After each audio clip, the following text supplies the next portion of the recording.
grid that's determined by qualifying on Saturday counts for both the MotoGP Sprint and the MotoGP race on Sunday.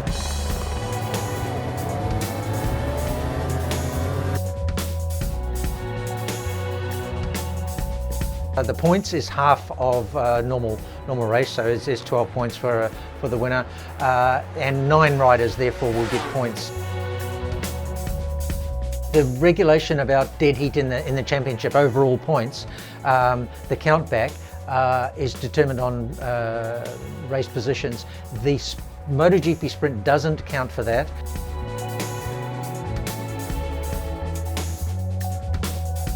One track limit is a warning and 3 track limits is a penalty.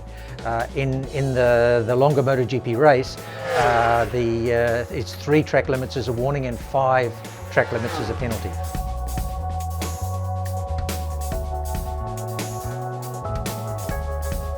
The penalties are the same. We're trying to keep everything as much the same as possible.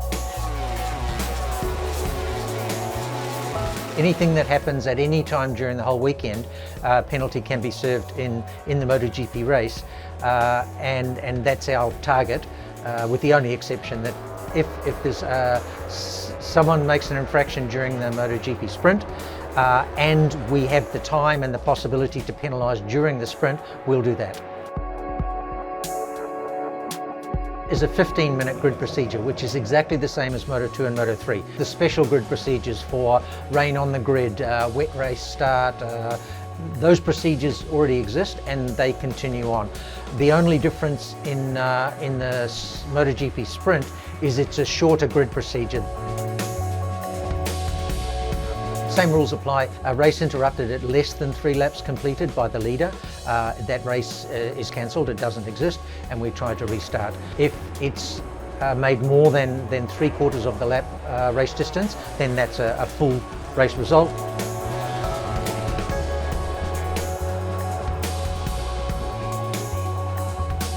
If the race is made more than 50% of the original race distance, it gets full points.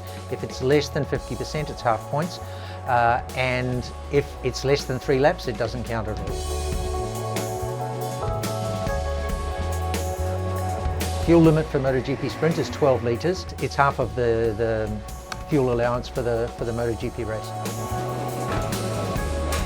The tyre allocation remains the same as it is.